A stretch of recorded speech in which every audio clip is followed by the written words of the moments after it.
El diario del Pacífico de Adam Ewing.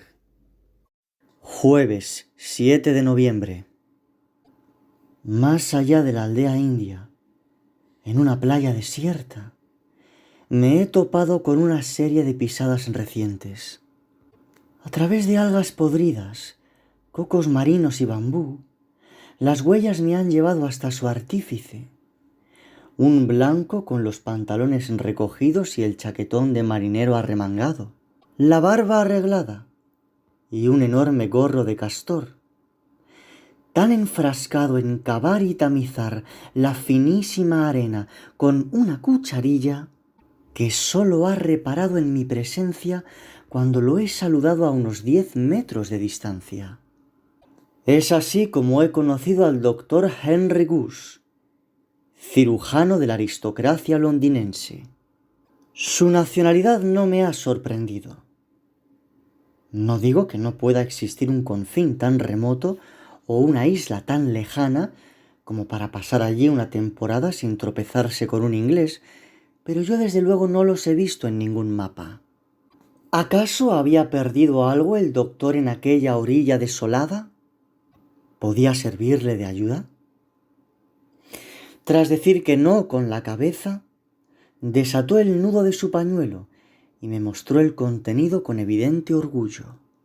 Los dientes, señor mío, son el esmaltado grial de la búsqueda que me traigo entre manos. Tiempo atrás, esta playa idílica era un salón de banquetes caníbales donde los fuertes se zampaban a los débiles. Los dientes los escupían, como hacemos nosotros con los huesos de las cerezas. Pero estas viles muelas, señor mío, se transmutarán en oro. ¿Y cómo?, se preguntará. Pues verá, un artesano de Piccadilly, especializado en dentaduras postizas para aristócratas, paga una generosa suma por los dientes humanos. ¿Sabe a cuánto está el cuarto de libra, señor? Confesé mi ignorancia. Pues no seré yo quien lo ilumine, señor mío. Se trata de un secreto profesional. Se dio unos golpecitos en la nariz. Señor Ewing, ¿conoce a la marquesa Grace de Mayfair? ¿No? Pues eso que se ahorra, porque es un cadáver con enaguas. Hace 5 años que esa bruja ensució mi buen nombre, sí señor, con unas acusaciones que me condenaron al ostracismo social. El doctor Goose miró hacia el mar.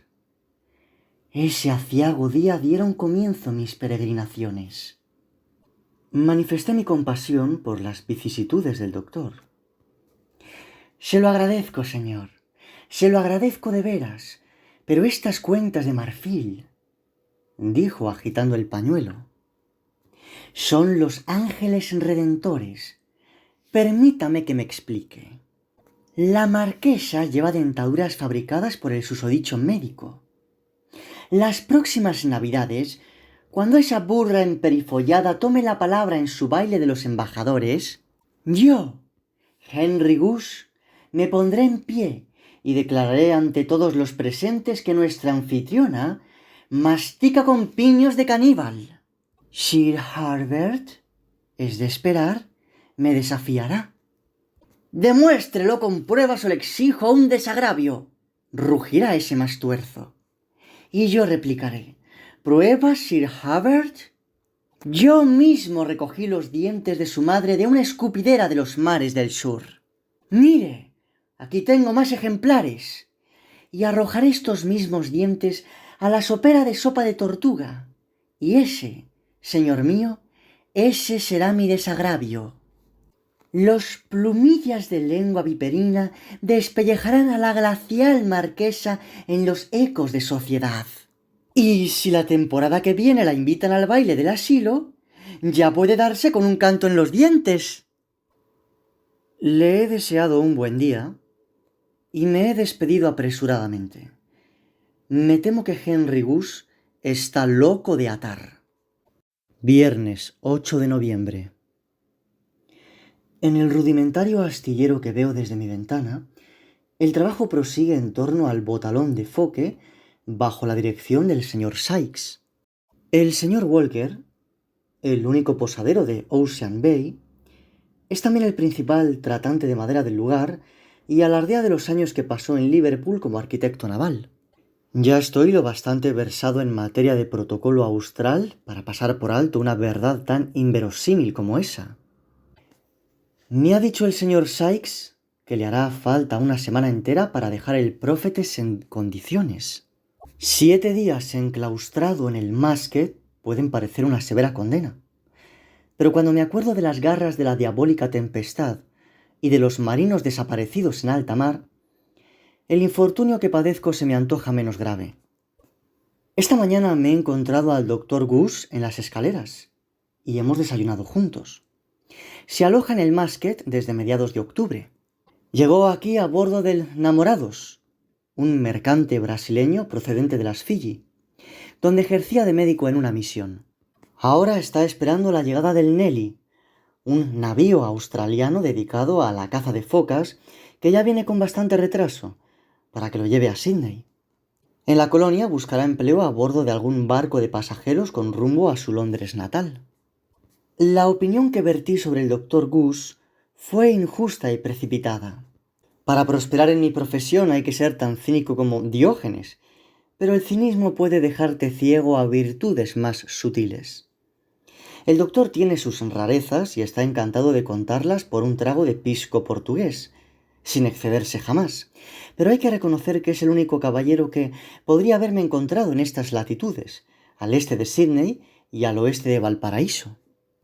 Puede que hasta le escriba una carta de recomendación para los Partridge de Sídney. A decir verdad, el doctor Goose y mi querido Fred parecen hechos de la misma pasta.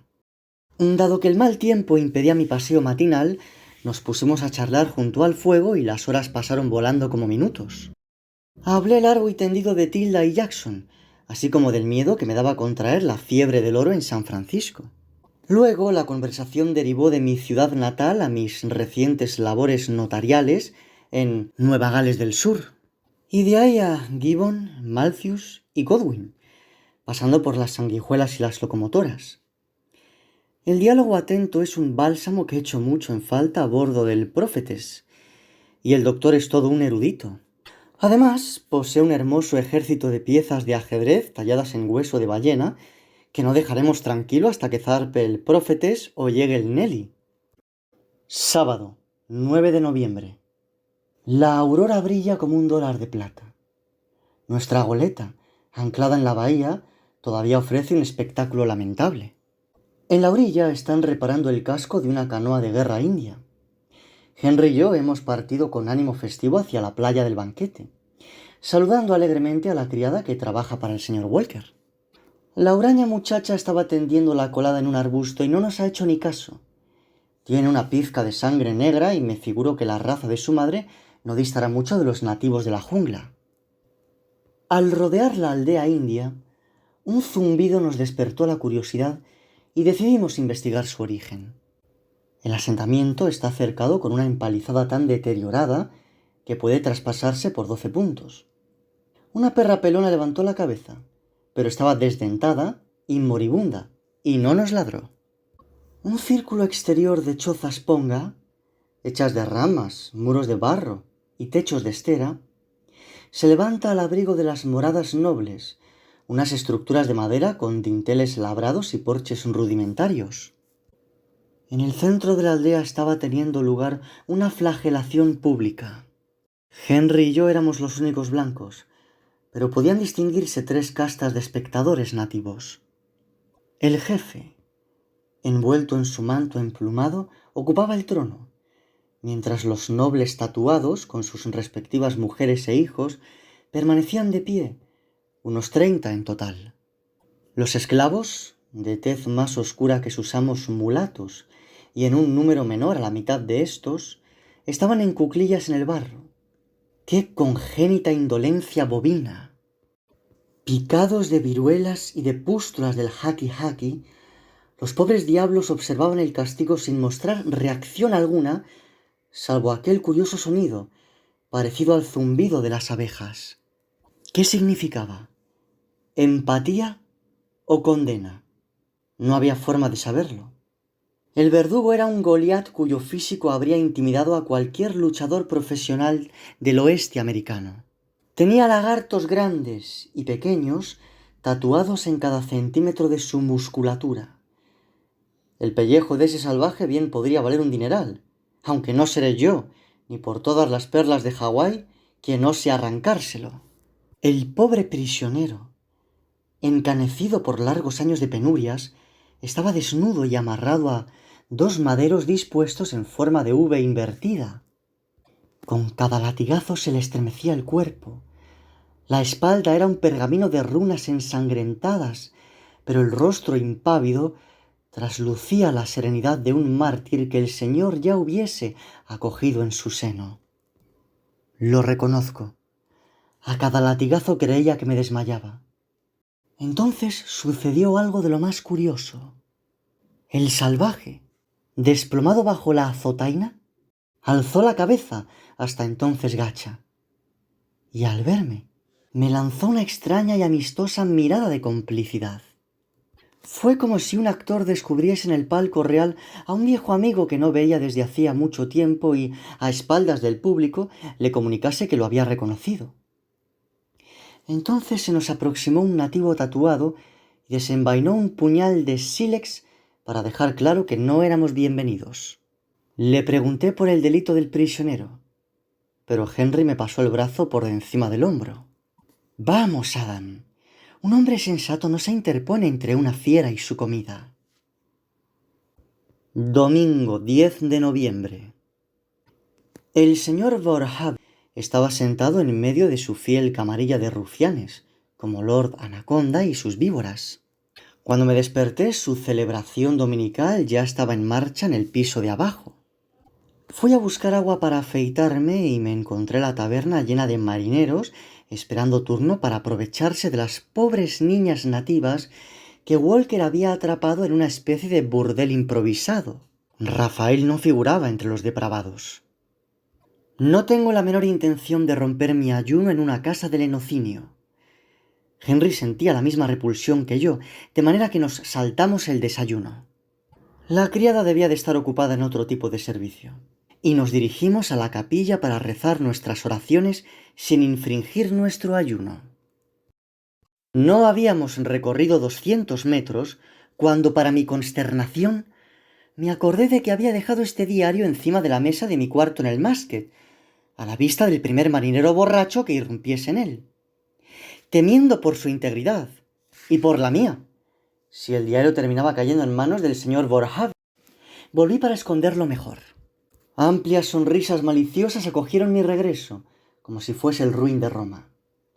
El motivo se me hizo evidente en cuanto abrí la puerta de mi cuarto, a saber, las nalgas de oso del señor Borhave ahorcajadas en su caperucita negra in flagrante delicto en mi propia cama. Y no se crean que se disculpó, ese diablo de holandés. Todo lo contrario. Haciéndose el ofendido, rugió: «¡Largo de aquí, señor Mingafina! ¡O por Dios que le parto esa jeta de yanqui sabelotodo!». Agarré mi diario y me lancé escaleras abajo para encontrarme de nuevo con aquella juergocracia hecha de jolgorio y perversión en la que se refocilaban los blancos salvajes. Le recordé a Walker que yo había pagado un cuarto individual y que me gustaría que permaneciese como tal incluso en mi ausencia, pero el muy bribón se limitó a ofrecerme un 30% de descuento en una galopada de un cuarto de hora con la mejor potranca de mis establos. Asqueado, le respondí que estaba casado y era padre de familia, y que prefería morirme antes que perder mi dignidad y mi decencia con cualquiera de sus putas sifilíticas. Walker juró que si volvía a llamar putas a sus queridas hijas, me decoraría los ojos. Una serpiente desdentada se mofó de mí, diciendo que si tener mujer e hijos representaba una virtud, entonces, señor Ewing, soy 10 veces más virtuoso que usted. Y una mano invisible me echó por encima una jarra entera de cerveza. Me retiré antes de que el líquido fuese sustituido por un proyectil más consistente. La campana de la capilla estaba llamando a los fieles de Ocean Bay y me di prisa en llegar a donde Henry me esperaba, tratando de borrar de mi mente el repugnante episodio que acababa de presenciar en mis aposentos. La capilla crujía como una barca vieja, y los feligreses apenas superaban las 10 cabezas. Pero jamás un viajero ha saciado su sed en un oasis del desierto con más gratitud que Henry y yo rezando esta mañana. El fundador luterano del templo ya lleva 10 primaveras reposando en la paz del cementerio sin que ningún sucesor se haya aventurado todavía a comandar la diócesis. En consecuencia, la confesión de la Iglesia es un batiburrillo de doctrinas cristianas. La mitad alfabetizada de la parroquia leyó pasajes bíblicos y nosotros tomamos parte en 1 o 2 himnos escogidos por turnos. El pastor de este rebaño popular, un tal señor Darnock, de pie bajo el humilde crucifijo, nos pidió a Henry y a mí que participásemos activamente. Teniendo presente mi salvación de la terrible tempestad de la semana anterior, escogí el capítulo 8 del Evangelio de Lucas. Y vinieron a él, y lo despertaron, diciendo: Maestro, Maestro, que perecemos. Despertando él, reprendió al viento y a las olas, y cesaron, y se hizo bonanza. Henry recitó el Salmo 8 con el tono grandilocuente de un actor profesional. Lo hiciste señorear sobre las obras de tus manos, todo lo pusiste bajo sus pies, ovejas y bueyes, todo ello, y asimismo las bestias del campo, las aves de los cielos y los peces del mar, todo cuanto pasa por los senderos del mar. Ningún organista interpretó el Magnificat, a no ser el viento que soplaba por la chimenea. Ningún coro entonó el Nunc Dimittis, salvo las gaviotas que alborotaban en lo alto, pero estoy convencido de que el Señor no quedó disconforme. Estábamos más cerca de los primeros cristianos de Roma que cualquier otra iglesia posterior, por abarrotada que esté de símbolos y piedras preciosas. A continuación tuvo lugar el rezo en común. Los parroquianos rezaron improvisadamente por el fin del añublo de la patata, por la misericordia para con el alma de un niño muerto, por la bendición de un pesquero nuevo, etc. Henry dio gracias por la hospitalidad que nos dispensaron los cristianos de la isla de Chatham. Hice mías sus palabras y recé una oración por Tilda, Jackson y mi suegro, para que Dios los guarde durante mi prolongada ausencia. Al terminar la misa, se nos aproximó con gran cordialidad el más anciano palo mayor de la capilla, un tal señor Evans, que nos presentó a su esposa. Ambos sorteaban el obstáculo de su sordera respondiendo solamente las preguntas que consideraban les habían formulado y aceptando solamente las respuestas que consideraban les habían dado. Una estratagema adoptada por muchos abogados estadounidenses. Y a sus 2 hijos gemelos, Keegan y Difez. El señor Evans declaró que todas las semanas solía invitar a comer en su casa al señor Darnock, nuestro pastor, dado que éste vive en Port Hat, un promontorio situado a varios kilómetros de distancia. ¿No nos apetecería unirnos a su almuerzo dominical? Habiendo informado ya a Henry de la bacanal que tenía lugar en el Musket, y oyendo los gritos de rebelión de nuestros estómagos, aceptamos encantados la amable oferta de los Evans. La hacienda de nuestros anfitriones, situada a 1 kilómetro de Ocean Bay, en un valle tortuoso y azotado por el viento, resultó ser una construcción sobria, pero a prueba de esas tempestades violentas que despedazan tantos bajeles desventurados, estrellándolos contra los arrecifes vecinos. El salón alberga la monstruosa cabeza de un cerdo, aquejado de desprendimiento de mandíbula y ojo perezoso, que los gemelos mataron el día de su 16º cumpleaños, y de un reloj de pared sonámbulo, con un desfase de varias horas respecto de mi reloj de bolsillo. En estas latitudes, la hora exacta es un artículo de lujo. En mi vida había visto un renegado tan andrajoso, pero el señor Evans juró que aquel cuarterón, Bernabé, era el más rápido perro pastor que jamás corrió sobre 2 patas. Keegan y Difez son 2 muchachos honrados, muy de campo, acostumbrados más que nada a tratar con las ovejas. La familia posee 200 cabezas. Ninguno de los 2 ha estado nunca en ciudad, que es como los isleños llaman a Nueva Zelanda, ni ha recibido formación escolar alguna, salvo las lecciones de la Biblia impartidas por su padre, gracias a las cuales han aprendido a leer y escribir de manera pasable. La señora Evans bendijo la mesa, y pude disfrutar de la mejor comida, no arruinada por el exceso de sal, por los gusanos ni las blasfemias, desde mi cena de despedida con el cónsul Bax y los Partridge en el Weymouth. El señor Darnock nos contó varias historias sobre los barcos que ha aprovisionado en los 10 años que lleva en las Islas Chatham, mientras que Henry nos entretuvo con anécdotas de los pacientes, tanto ilustres como humildes, que han pasado por sus manos en Londres y la Polinesia. Por mi parte, describí las innumerables tribulaciones padecidas por este humilde notario estadounidense, al objeto de dar con el paradero del beneficiario australiano de un testamento firmado en California. Regamos el estofado de cordero y las manzanas asadas con la cerveza que elabora el señor Evans y que vende a los balleneros. Keegan y Diffeth se levantaron de la mesa para ocuparse de los animales, y la señora Evans se retiró a la cocina. Henry preguntó si había misioneros activos en las Islas Chatham. El señor Evans y el señor Darnock se miraron, y el primero respondió: «No, a los maoríes no les hace ninguna gracia que los Pakeha pervirtamos a sus moriori con demasiada civilización». Pregunté si un exceso de civilización podría considerarse jamás una perversión. El señor Darnock respondió: «Señor Ewing, si Dios no existe al oeste del Cabo de Hornos, tampoco existe el todos los hombres son iguales de la Constitución estadounidense». Las denominaciones maorí y pakeha las conocía gracias a la breve estancia del Prófetes en Bay of Islands, pero sentía curiosidad por saber quién o qué eran los moriori. Mi pregunta abrió una caja de Pandora rebosante de detalladas explicaciones históricas sobre el declive y la caída de los aborígenes de las Chatham. Encendimos las pipas. La narración del señor Darnock prosiguió ininterrumpidamente durante 3 horas, hasta que tuvimos que emprender regreso a Port Hat antes de que la noche oscureciese el escabroso camino. La historia que nos contó está a la altura, diría yo, de las de un Defoe o un Melville, y no dejaré de consignarlas en estas páginas después, Morfeo mediante, de un buen sueño. Lunes 11 de noviembre. Amanecer húmedo y encapotado.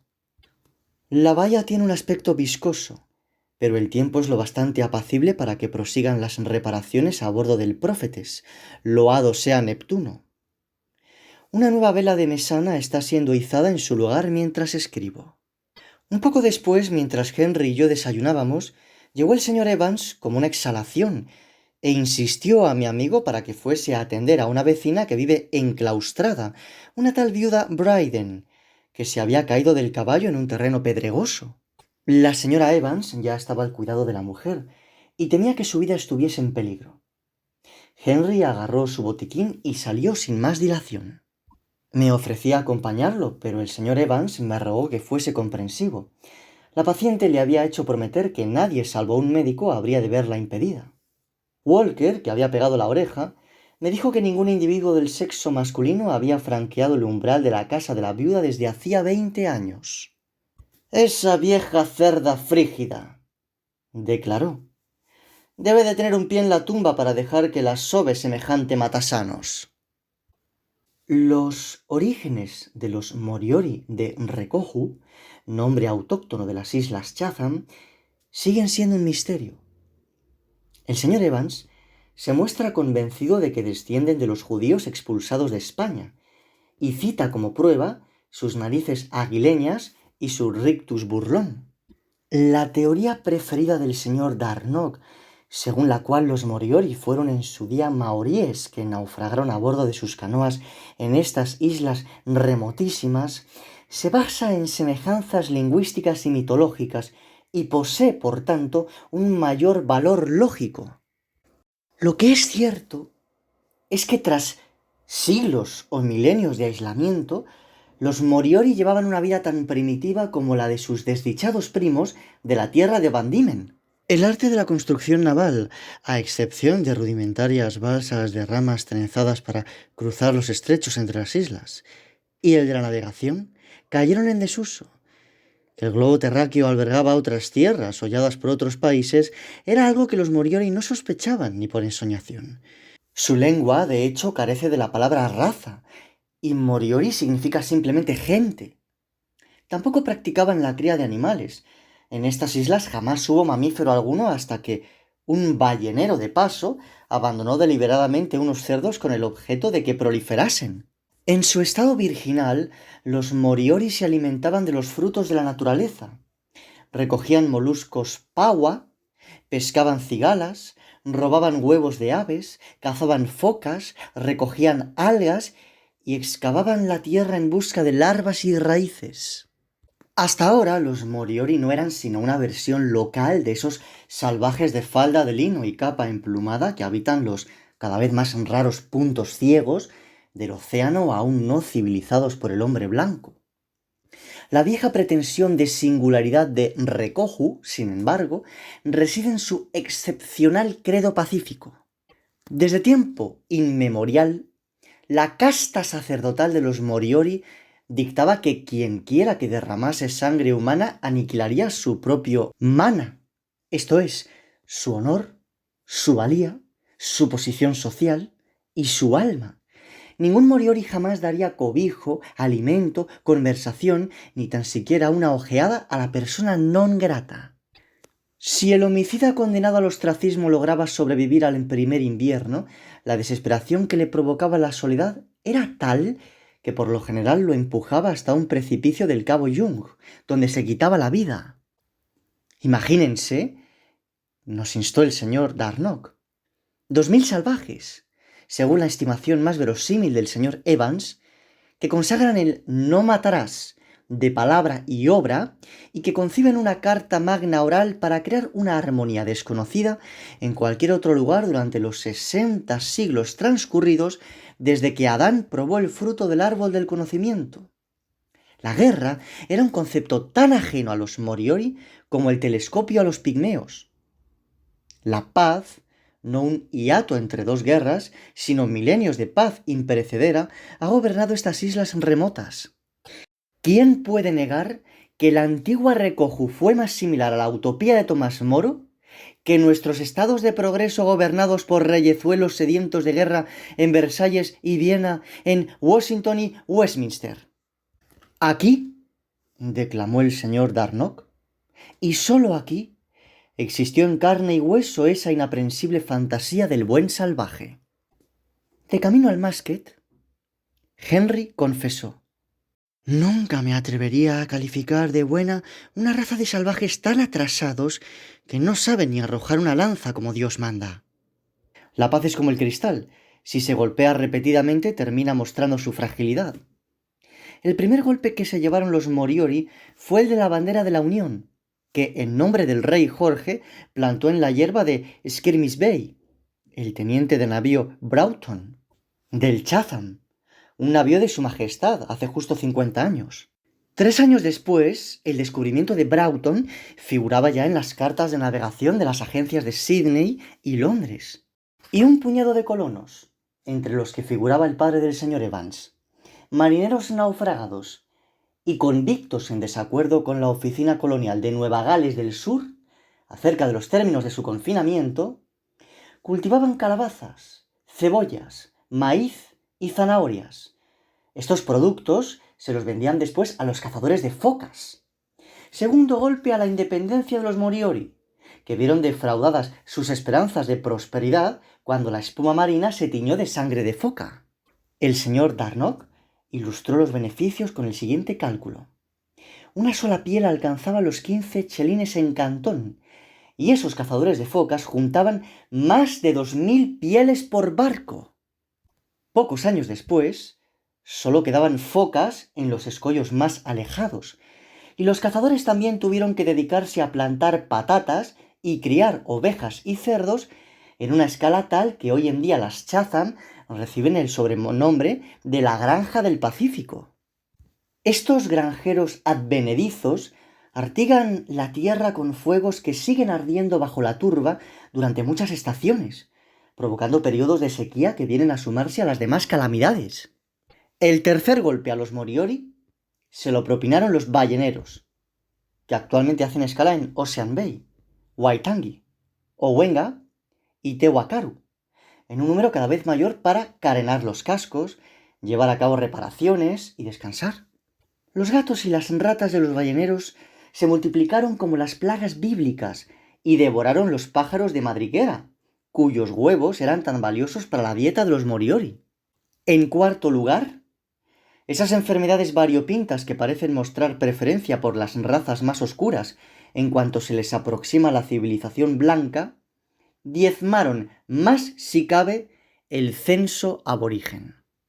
Con todo, los Moriori podrían haber resistido todas estas desdichas de no haber sido por las informaciones que llegaron a Nueva Zelanda, las cuales ofrecían una imagen de las Chatham como si se tratasen de una auténtica tierra de Canaán, rica en lagunas repletas de anguilas, caletas tapizadas de crustáceos y habitantes que no concebían ni el combate ni las armas.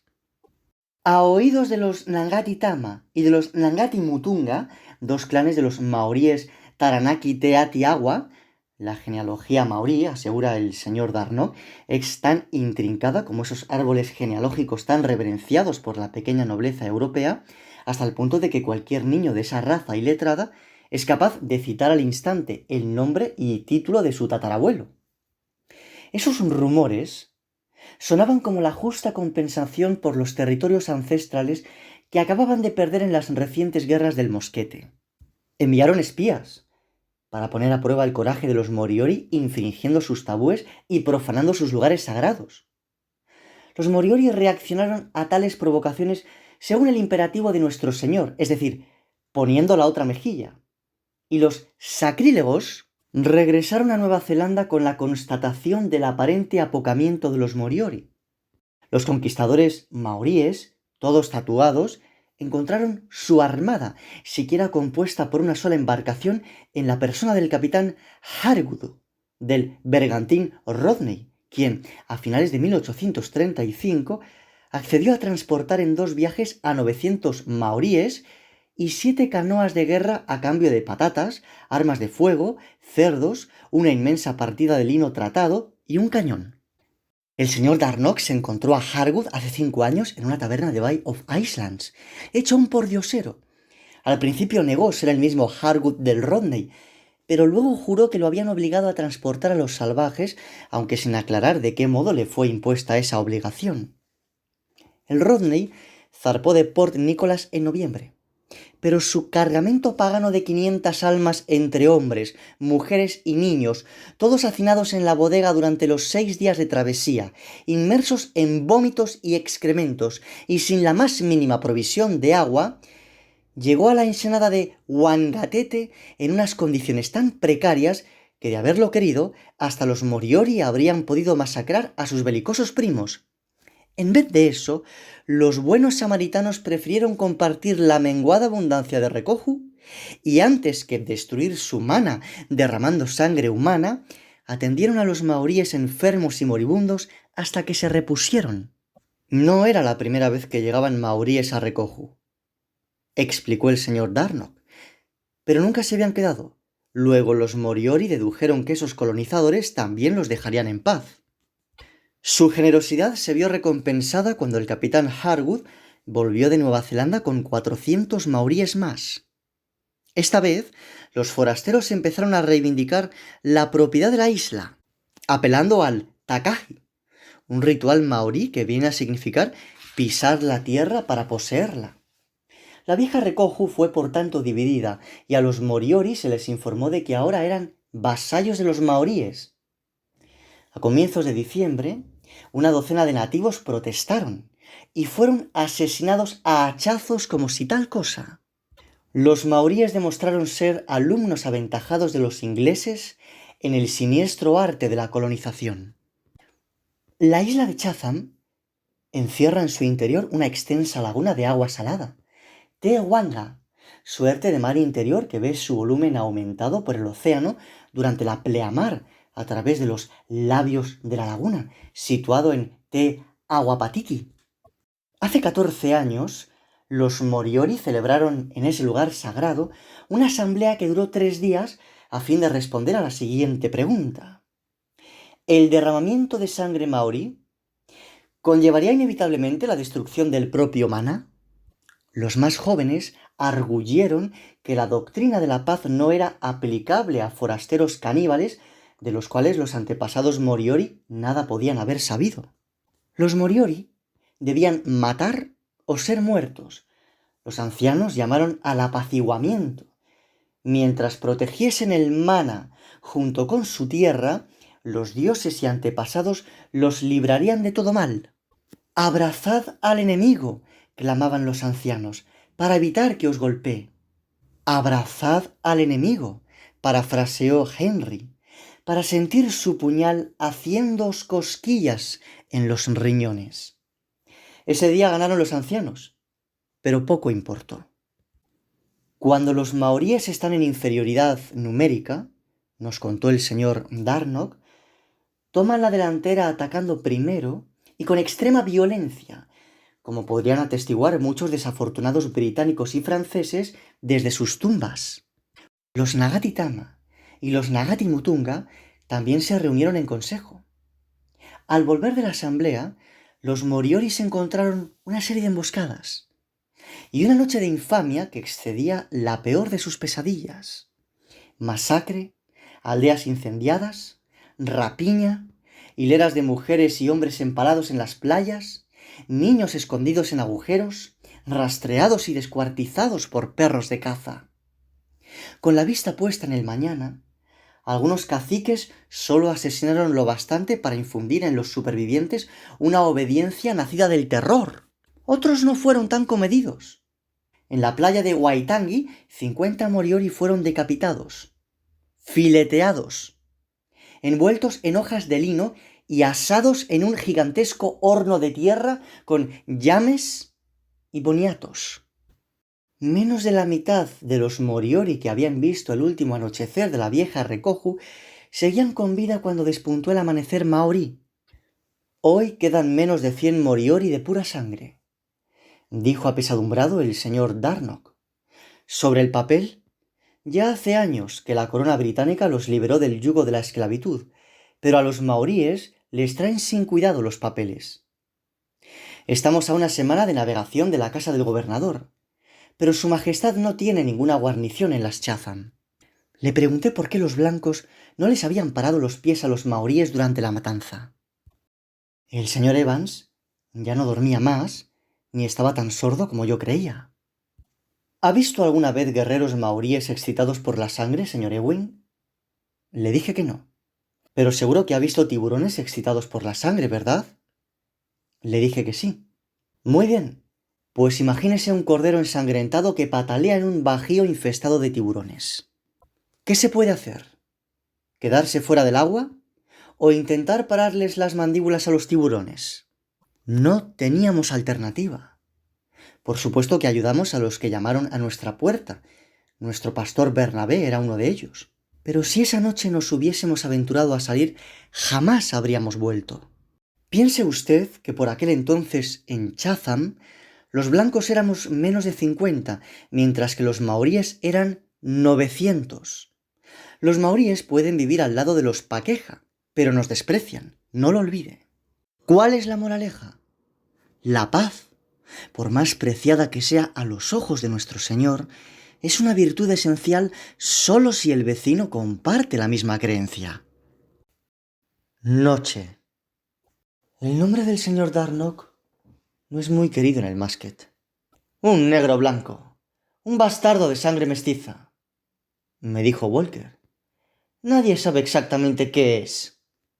Sachs, un pastor manco que vive bajo la barra, jura que nuestro amigo es un general bonapartista que se esconde aquí bajo una identidad falsa. Otro jura que se trata de un polaco. La palabra moriori tampoco es muy querida. Un mulato maorí, borracho, me contó que toda la historia de los aborígenes era fruto de la fantasía de ese viejo luterano loco, y que el señor Darnock va por ahí predicando su evangelio Moriori solo para legitimar su propia y fraudulenta reivindicación territorial contra los maoríes, los verdaderos dueños de Chatham, que van y vienen con sus canoas desde que el mundo es mundo. James Coffey, un criador de cerdos, sostiene que los maoríes le hicieron un favor al hombre blanco exterminando otra raza de salvajes para hacernos hueco, y añadió que los rusos adiestran de manera parecida a los cosacos para que les ablanden las pieles siberianas. Discrepé. Nuestra misión debería ser civilizar a las razas oscuras mediante la conversión, no la aniquilación, pues la mano de Dios también los había creado a ellos. Todos los marineros presentes en la taberna se me echaron encima por mis paparruchas sensibleras de yanqui. «Hasta el mejor de esos salvajes merece morir como un cerdo», gritó uno. «El único evangelio que los negros entienden es el del látigo». Y otro más. «Por lo menos los británicos hemos abolido la esclavitud en nuestro imperio, cosa que no puede decir ningún americano». La postura de Henry era, en el mejor de los casos, ambigua. Después de tantos años de trabajo con misioneros, he llegado a la conclusión de que sus esfuerzos no hacen sino prolongar 1 o 2 décadas las agonías de una raza en vías de extinción. El labriego compasivo mata al fiel caballo que se ha hecho demasiado viejo para trabajar. Como filántropos que somos, ¿no deberíamos aliviar el sufrimiento de los salvajes acelerando su desaparición? Piensa en tus pieles rojas, Adam. Piensa en los tratados que los americanos derogáis y rompéis una y otra vez. Desde luego sería más humano y más honrado darles un golpe en la cabeza y zanjar la cuestión de una vez por todas, ¿no te parece? Hay tantas verdades como hombres. De vez en cuando alcanzo a vislumbrar una verdad más verdadera, escondida entre simulacros imperfectos de sí misma. Pero en cuanto me acerco, se agita y se hunde más, si cabe, en la espesa ciénaga del disenso. Jueves, 12 de noviembre. Nuestro noble capitán Molinex honró hoy el Musket con su presencia para regatearle el precio de 5 barriles de carne de caballo en salazón a mi casero. La cuestión quedó resuelta con una tumultuosa partida de 31 ganada por el capitán. Para mi gran sorpresa, antes de volver a supervisar la actividad en el astillero, el capitán Molinex pidió cruzar unas palabras en privado con Henry, en la alcoba de éste. Todavía siguen reunidos. Mi amigo ya está al corriente del despotismo del capitán, pero aún así la cosa no me gusta nada. Más tarde. Por lo visto, el capitán Molinex padece unas molestias que, si no se curan, podrían afectar negativamente a las múltiples habilidades que exige su rango. En consecuencia, el capitán ha propuesto a Henry viajar con nosotros hasta Honolulu, con comida y camarote privado gratis, en la doble calidad de médico de a bordo y médico personal suyo hasta que lleguemos. Mi amigo le ha explicado que había decidido regresar a Londres, pero el capitán Molinex le ha insistido vivamente. Henry ha prometido que se lo pensaría y le daría una respuesta antes del viernes por la mañana, día en que está previsto que zarpe el Prófetes. Henry no ha mencionado la enfermedad del capitán, ni yo se lo he preguntado, pero no hace falta ser discípulo de Galeno para darse cuenta de que el capitán es víctima de la gota. La discreción de mi amigo le honra. A pesar de las extravagancias en que pueda incurrir como coleccionista de curiosidades, tengo para mí que el doctor Henry es un médico ejemplar y espero fervientemente, siquiera se trate de una esperanza egoísta, que dé una respuesta favorable a la propuesta del capitán. Miércoles 13 de noviembre. Recurro a mi diario como un católico a su confesor. Mis moratones dan testimonio de que las insólitas últimas 5 horas no han sido las alucinaciones de un enfermo, fruto de mi dolencia, sino un suceso real. Voy a describir lo que me ha acontecido hoy, ciñéndome lo más posible a los hechos. Esta mañana, Henry volvió a pasar por la cabaña de la viuda Bryden para ajustarle la tablilla y aplicarle otra cataplasma.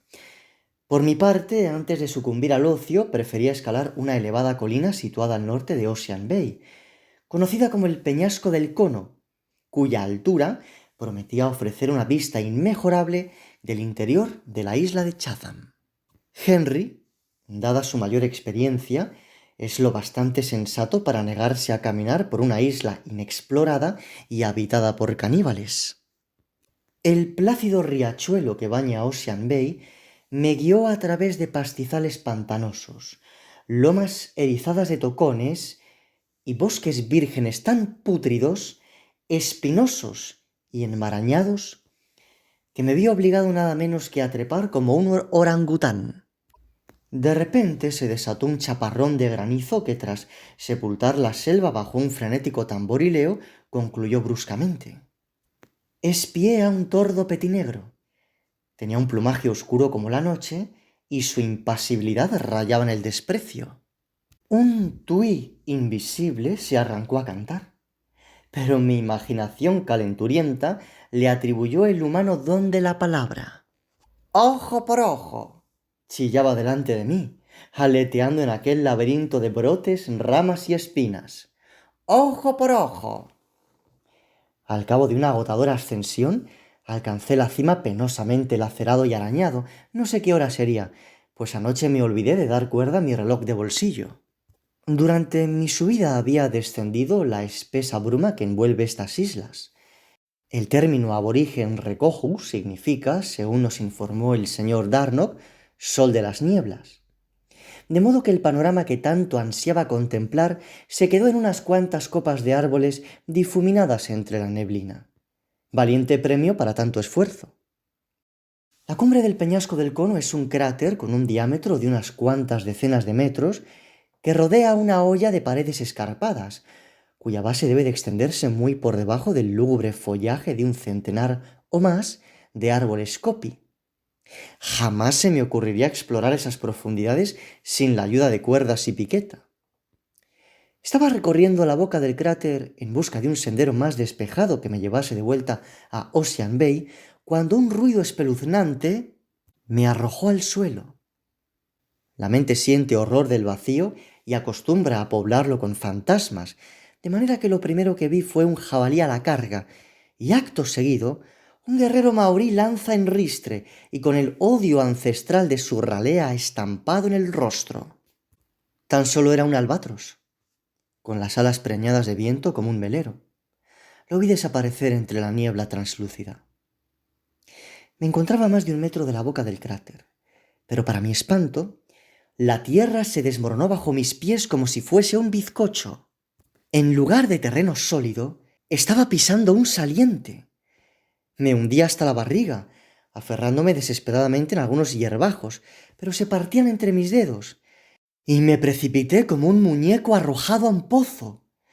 Me acuerdo de que caí girando en el vacío, gritando, mientras el ramaje me raspaba los ojos, y dando vueltas de campana, de que la chaqueta se me enganchaba y se hacía jirones, de la tierra desprendiéndose, de la sensación anticipada de dolor, de una imperiosa y deslavazada plegaria para suplicar socorro, de un arbusto que ralentizó pero no frenó mi caída, de mi vana intentona de recuperar el equilibrio mientras me deslizaba, y por último, de la terra firma acercándose a toda velocidad para recibirme. El impacto me dejó sin sentido.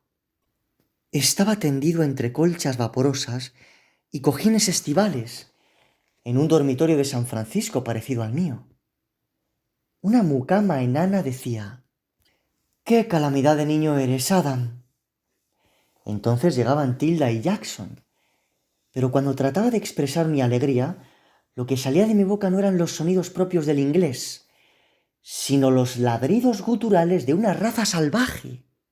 Mi esposa y mi hijo se avergonzaban de mí y se marchaban en un carruaje. Yo los perseguía para tratar de aclarar el malentendido, pero el carruaje se hacía cada vez más pequeño en lontananza, hasta que me desperté envuelto en un crepúsculo arbóreo y en un silencio ensordecedor y eterno. Mis magulladuras, tajos, músculos y extremidades se quejaban como un tribunal abarrotado de partes en litigio. El colchón de musgo y mantillo acumulado en aquella cavidad oscura desde el segundo día de la creación me había salvado la vida. Los ángeles habían velado por mis extremidades, pues solo con que me hubiese roto un brazo o un tobillo, allí estaría aún, incapaz de zafarme, resignado a morir bajo la furia de los elementos o entre las garras de las fieras. Al ponerme en pie y comprobar cuán larga había sido mi caída, la altura de un trinquete, sin haber sufrido heridas graves, di gracias al Señor por salvarme, pues a fe que dice verdad la Biblia. En la angustia llamaste y yo te rescaté, te respondí en el escondite del trueno. Cuando mis ojos se acostumbraron a la penumbra, me revelaron un espectáculo inolvidable, sublime y aterrador al mismo tiempo. De la perenne oscuridad emergió primero una, luego 10, luego cientos de caras talladas en la corteza de los árboles por manos idólatras, como si un hechicero cruel hubiese inmovilizado a los espíritus del bosque. No existen adjetivos para describir aquella tribu de basiliscos.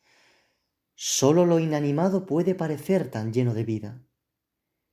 Pasé los dedos por aquellos rostros horripilantes. No me cabe la menor duda. Soy el primer blanco que entra en ese mausoleo desde la época prehistórica que se creara.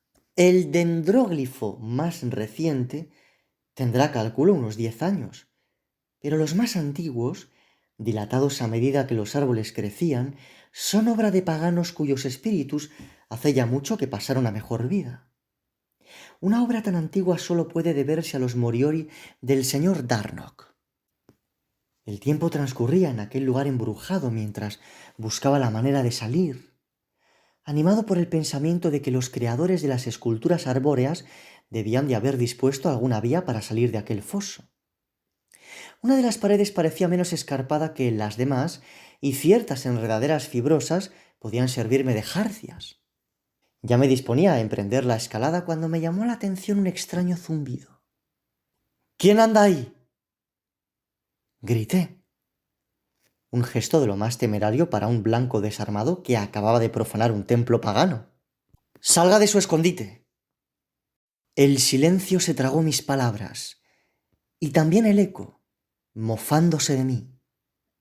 Mi dolencia se manifestó con una punzada en el bazo. Localicé el origen del zumbido. Una nube de moscas que revoloteaban alrededor de una masa informe ensartada en una rama tronchada.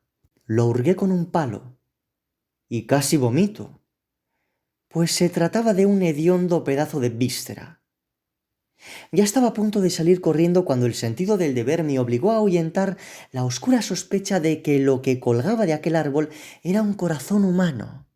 Me tapé la nariz y la boca con el pañuelo, y con el mismo palo toqué un ventrículo sajado. El órgano palpitaba como si estuviese vivo, y mi punzante achaque me crispó el espinazo. Como si estuviese en un sueño, solo que no lo estaba, una salamandra transparente emergió de aquella guarida pútrida y echó a correr por el palo hasta llegar a mi mano. Lo lancé por los aires, pero no vi dónde fue a parar la salamandra. El susto me heló la sangre y me apresuré a escapar. Del dicho al hecho hay un trecho, pues si me hubiese resbalado y precipitado nuevamente desde esas paredes vertiginosas, puede que mi buena estrella no hubiese amortiguado la caída una segunda vez. Por fortuna había algunos peldaños tallados en la roca, y gracias a Dios gané el borde del cráter sin más contratiempos.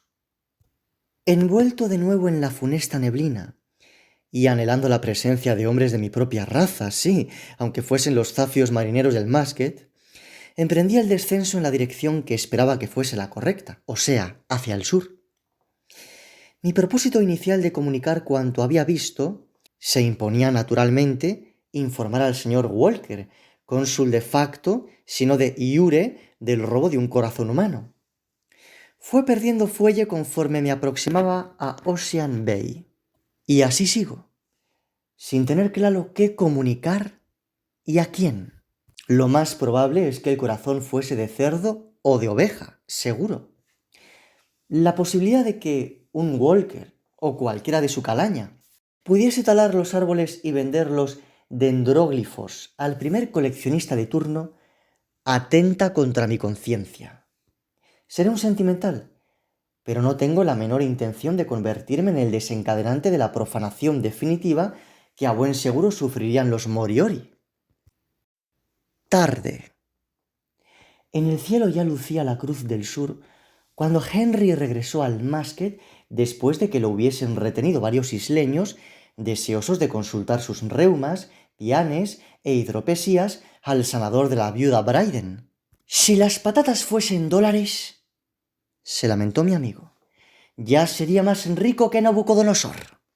Se mostró preocupado por mis tribulaciones en el peñasco del Cono, revisadas y expurgadas por un servidor, e insistió en examinar mis heridas.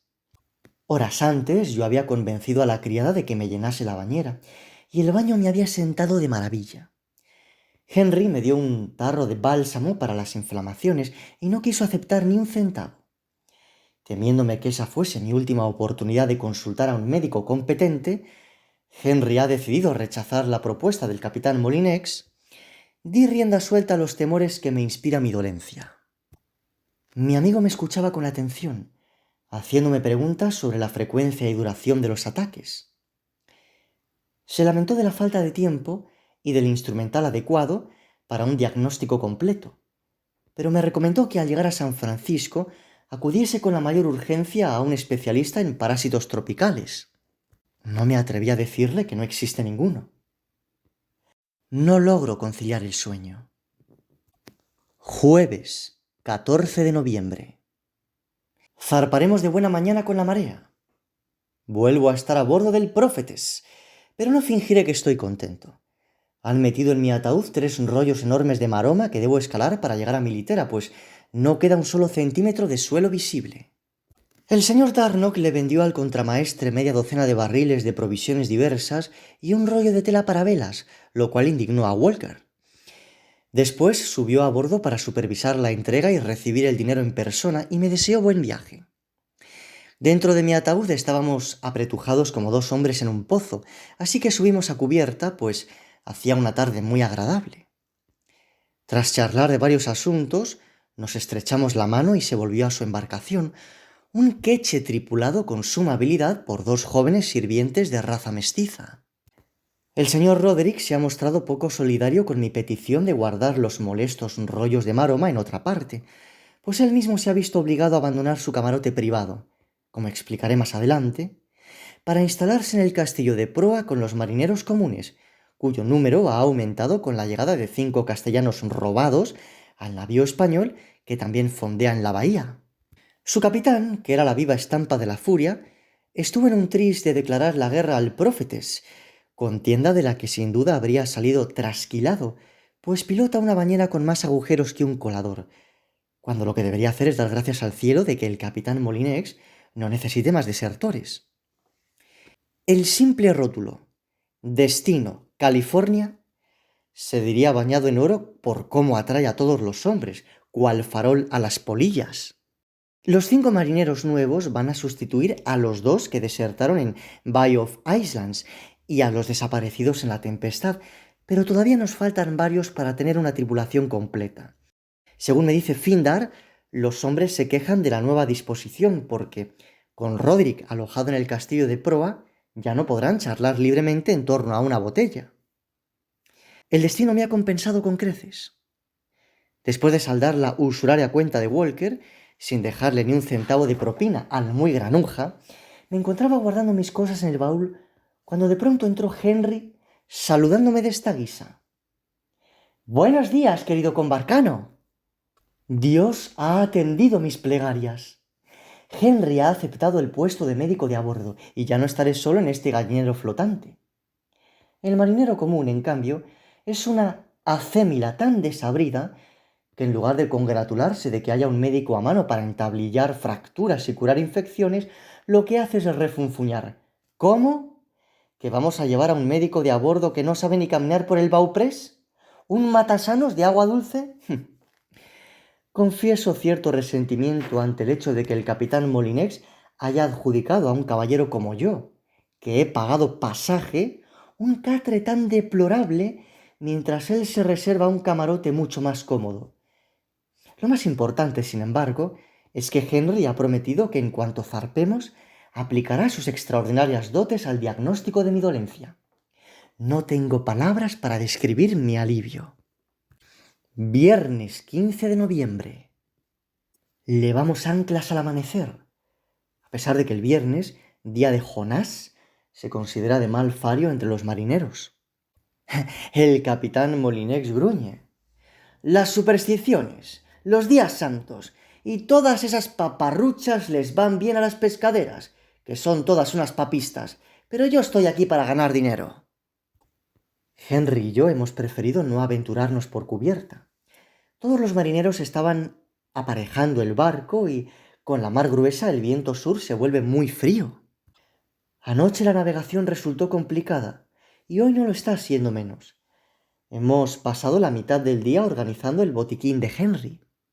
Además del instrumental propio del médico moderno, mi amigo posee varios volúmenes eruditos en inglés, latín y alemán.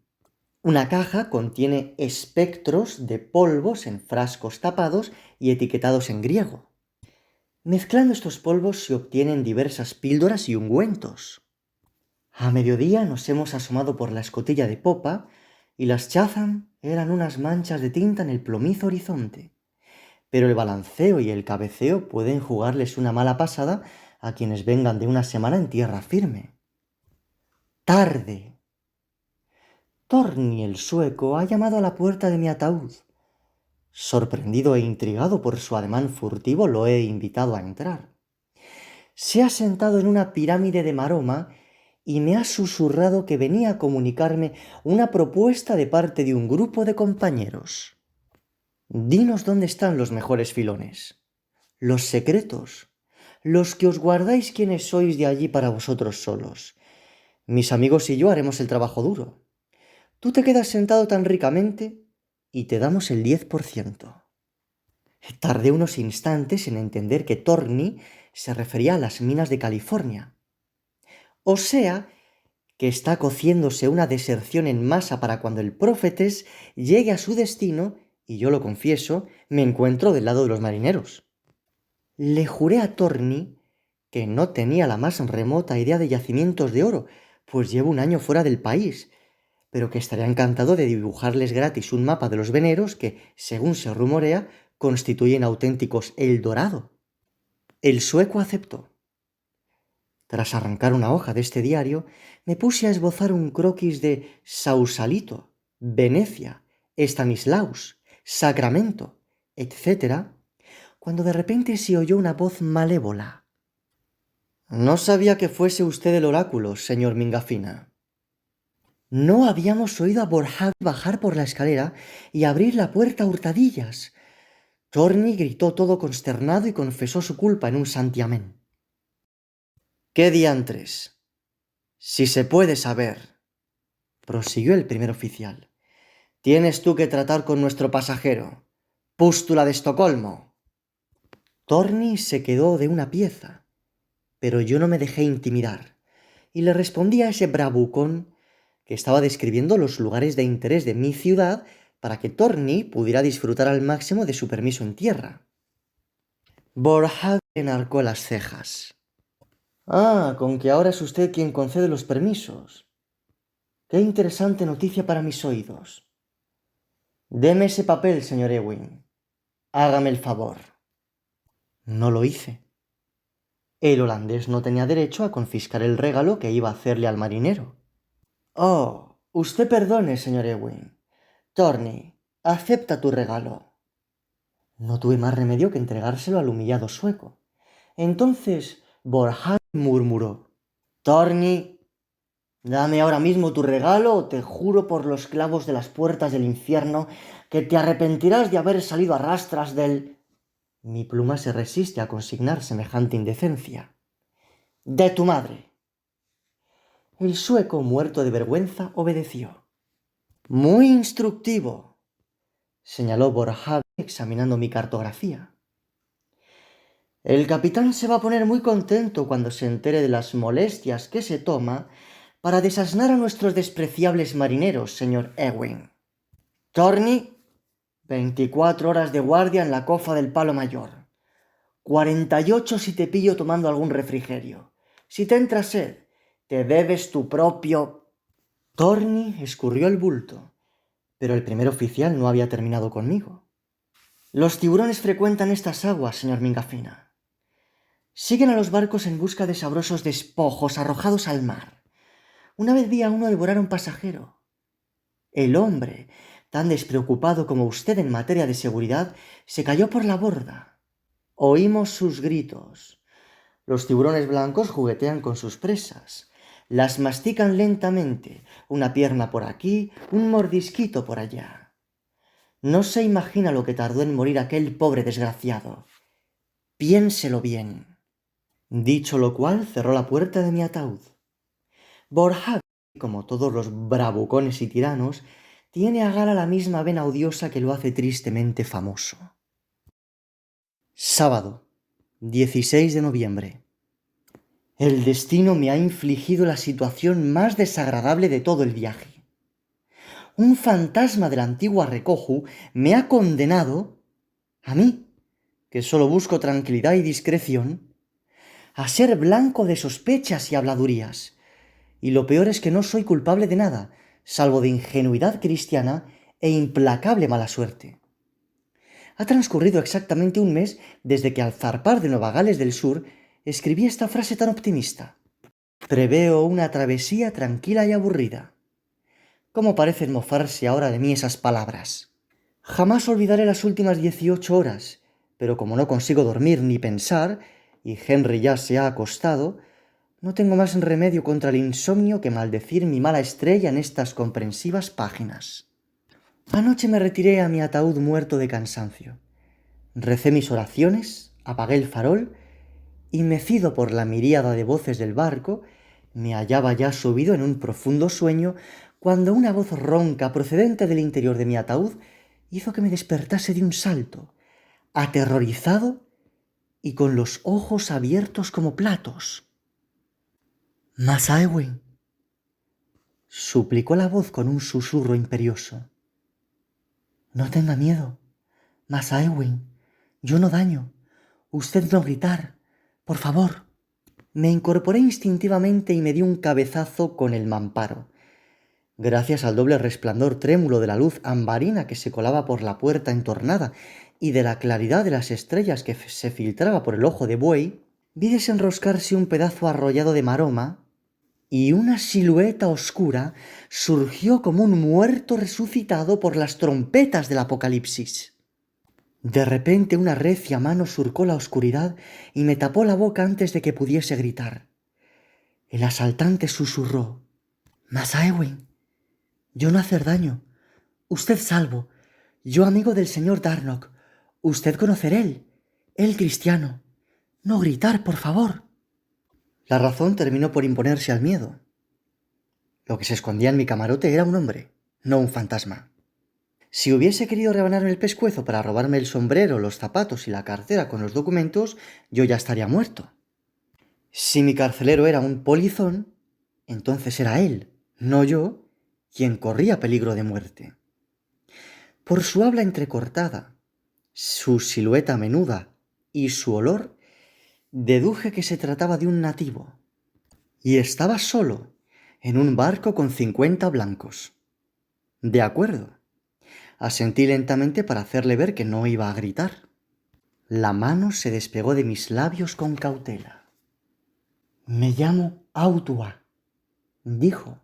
«Tú conocerme, tú verme, sí, tú piedad de mí». Le pregunté de qué estaba hablando. «Maorí darme latigazos, tú ver». La memoria se impuso al absurdo de la situación y me acordé del Moriori azotado por el rey lagarto. Eso le dio ánimos. «Tú buen hombre. Señor Darnock, decir tú buen hombre. Él esconder yo en tu camarote anoche. Yo escapar. Tú ayudar, señor Ewing». En ese instante dejé escapar un gemido y su mano volvió a taparme la boca. «Si tú no ayudar, yo, hombre muerto». «Tienes toda la razón», pensé. Y por si fuera poco, como no consiga convencer al capitán Molinex de mi inocencia, me arrastrarás al fondo a mí también. Sentí un rencor indescriptible contra Darnock y sigo sintiéndolo. Que se ocupe él solo de sus buenas causas y deje en paz a los espectadores inocentes.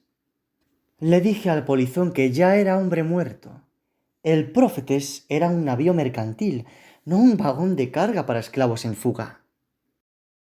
Yo, bueno marinero, insistió el negro. Yo ganarme el pasaje. Tanto mejor, le respondí, escéptico ante su pretendida aptitud marinera, y lo insté a entregarse de inmediato a la clemencia del capitán. No, ellos no escucharme. Ellos decir, vuelve a casa nadando, negro, y tirarme al agua. Tú hombre de leyes, sí. Tú ir, tú hablar, yo quedar, yo esconder. Por favor, capitán, oír tú, Massa Ewing, por favor. En vano traté de convencerlo de que el yanqui Adam Ewing era la persona menos apropiada para interceder en su favor ante el capitán Molinex. La aventura del Moriori era asunto suyo, y yo no tenía el menor deseo de verme involucrado. Entonces me agarró la mano, y para gran consternación mía me cerró los dedos en torno al mango de un puñal. Simple y decidida fue su petición. Entonces tú matarme. Con una calma y una convicción espeluznantes, se apretó la punta del puñal contra la garganta. Le dije que estaba loco. Yo no loco. Si tú no ayudarme, tú matarme, misma cosa. Ser verdad, tú saber. Le supliqué que se contuviese y hablase bajo. Entonces tú matarme. Decir a ellos yo atacar tú y tú matarme. Yo no querer ser comida de peces, mejor morir aquí. Maldiciendo una vez mi conciencia, 2 veces mi destino, y 3 veces al señor Darnock, le rogué que envainase el puñal y que se escondiese, por el amor de Dios, antes de que un tripulante nos oyese y viniese a llamar a la puerta.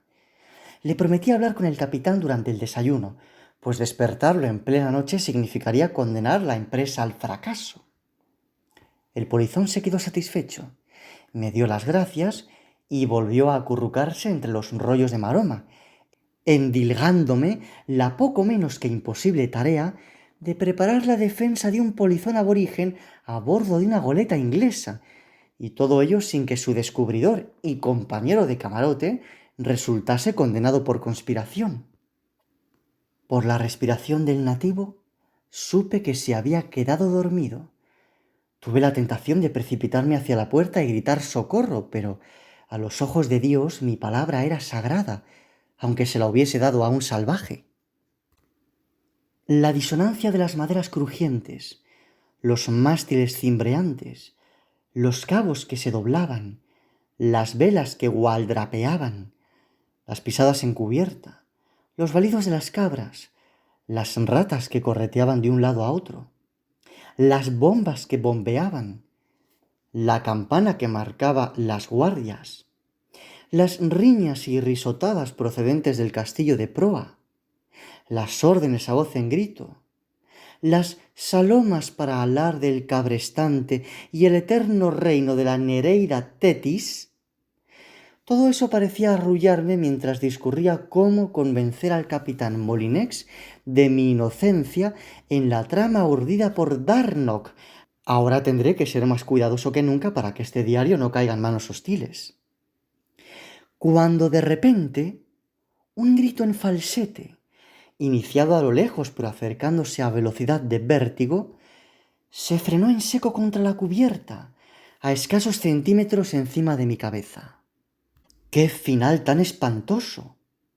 Me quedé tumbado boca abajo, atónito y petrificado, sin respirar.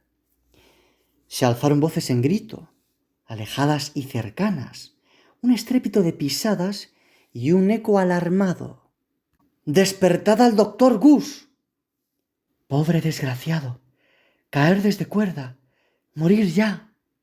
Susurró el nativo mientras me apresuraba a averiguar lo sucedido. No poder hacer nada, señor Ewing. Le ordené que se quedara escondido y salí corriendo. Me figuro que el polizón captó lo tentado que estaba de aprovecharme del incidente para traicionarlo. La tripulación estaba reunida alrededor de un hombre tendido boca abajo, al pie del palo mayor. A la luz trémula de los fanales reconocí el rostro de uno de los castellanos. Confieso que mi primera reacción fue de alivio al comprobar que no era Rafael quien se había estrellado contra la cubierta. Oí contar al islandés que el muerto se había ganado a las cartas la ración de aguardiente de sus paisanos y se la había bebido entera antes de su turno de guardia. Henry se presentó en camisón y con el botiquín. Se arrodilló junto al cuerpo destrozado y le tomó el pulso, pero sacudió la cabeza. Este hombre no necesita ningún médico. El señor Roderick cogió las botas y las ropas del castellano para sacarlas a subasta. Y Mankin fue a buscar tela de saco de tercera clase para envolver el cadáver. El señor Borja descontará el valor de la tela de los beneficios de la subasta. Los marineros regresaron al castillo de proa o a sus puestos en silencio, todos ellos con el ánimo ensombrecido por este recordatorio de la fragilidad de la vida. Henry, el señor Roderick y yo nos quedamos viendo el funeral católico que los castellanos celebraron en honor de su compatriota antes de atar el saco y entregar su cuerpo a las profundidades, entre lágrimas y dolorosos adioses. Estos latinos siempre tan pasionales, señaló Henry, dándome las buenas noches por segunda vez. Ardían deseos de compartir con mi amigo el secreto del polizón, pero me mordí la lengua para que mi complicidad no lo salpicase también a él. Mientras regresaba de aquella triste escena, distinguí el brillo de un farol en la cocina. Finbar duerme ahí dentro para ahuyentar a los rateros, pero a él también lo había despertado la agitación de aquella noche.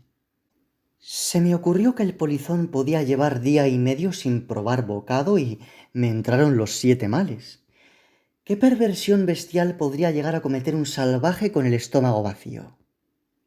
Aun a riesgo de que aquello se volviese en mi contra por la mañana, le dije al cocinero que un hambre canina no me estaba dejando pegar ojo, y por el doble del precio habitual, dado lo intempestivo de la hora, me hice con una fuente de chucrut y salchichas, y unos panecillos más duros que una bala de cañón.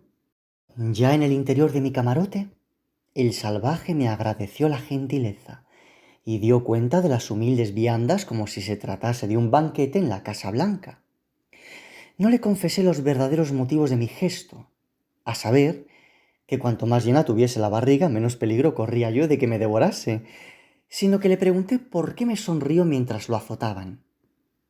Dolores fuertes, sí, pero ojos de amigo más fuertes.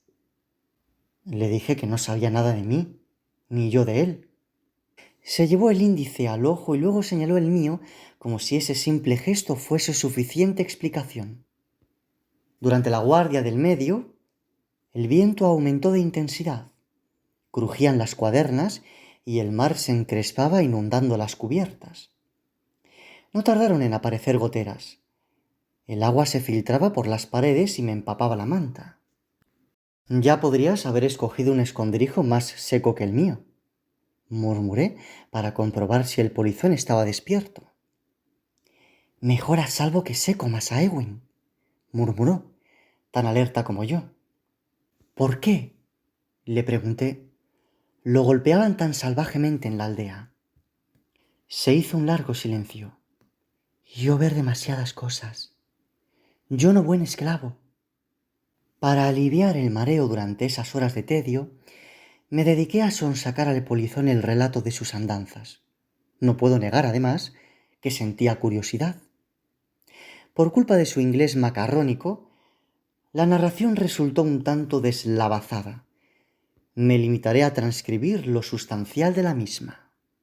Los barcos de los blancos llevaron desventuras a la antigua Recojo, tal y como nos contó el señor Darnock, pero también prodigios. En su infancia, Autua deseaba ardientemente saber más cosas de aquellos hombres pálidos llegados de lugares cuya existencia, en tiempos de su abuelo, estaba envuelta en el mito. Afirma Autua que su padre estaba entre los nativos que la expedición comandada por el capitán Broughton encontró en Skirmish Bay, y que pasó la infancia oyendo la misma historia una y otra vez. El gran albatros que remaba entre la bruma de la mañana, Los esclavos de plumaje chillón, extrañamente unidos los unos a los otros, que se acercaban remando con la espalda vuelta hacia la orilla. La jerigonza incomprensible de los esclavos del albatros, el lenguaje de los pájaros, el humo que respiraban, la abyecta violación del tabú que prohíbe a los forasteros tocar las canoas, un acto que maldice la embarcación y la inutiliza tanto como un hachazo.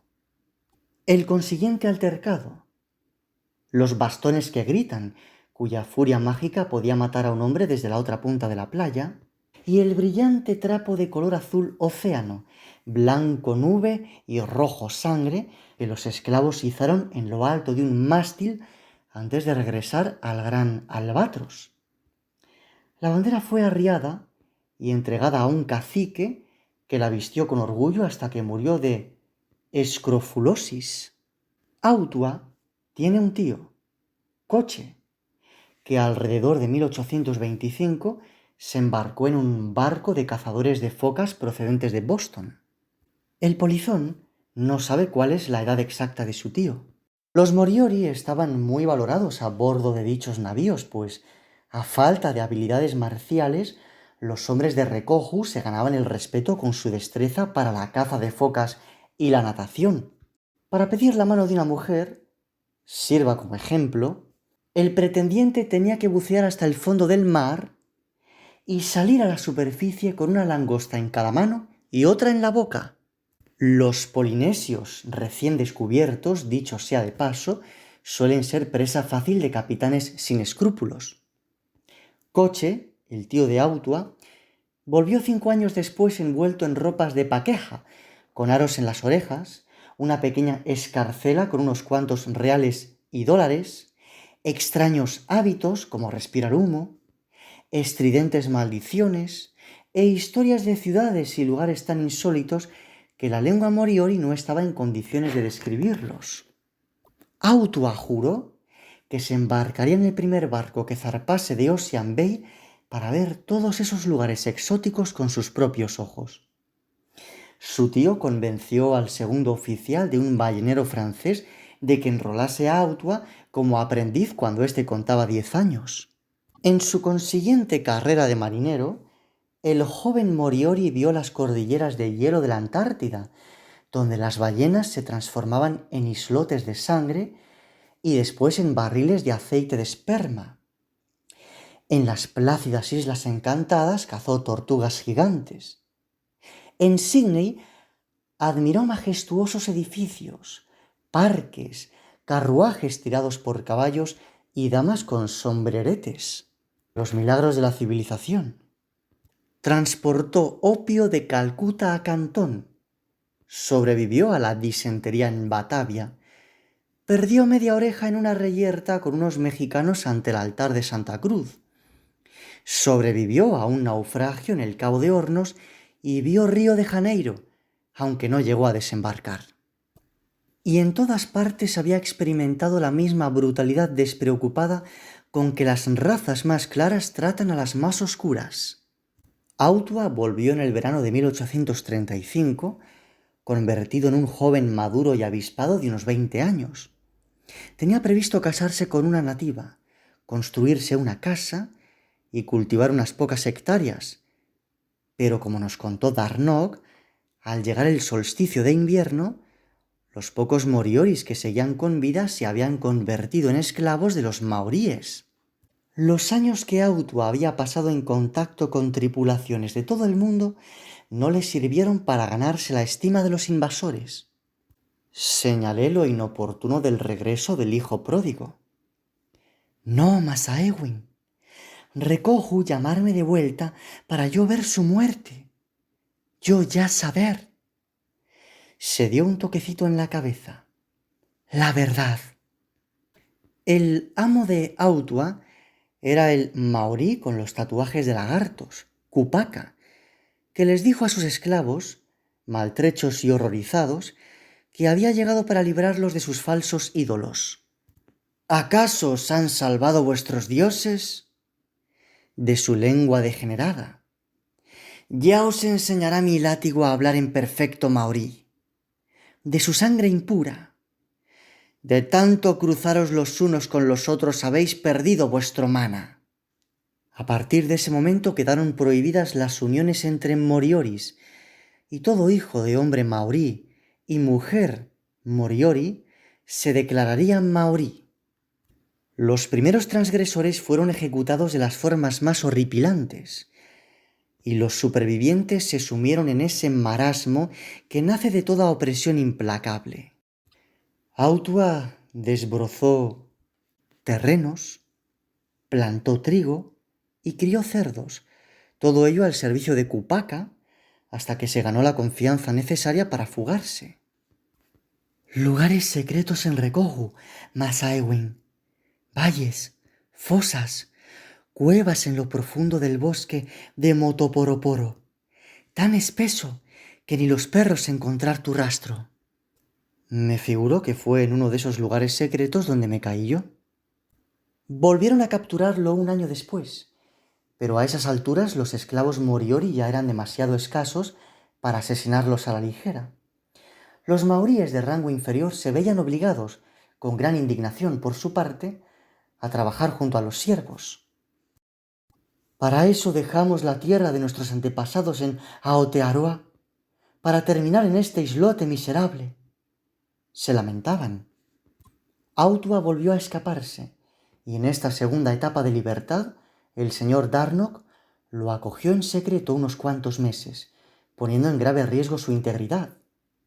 Durante este periodo, Autua fue bautizado y se refugió en la fe.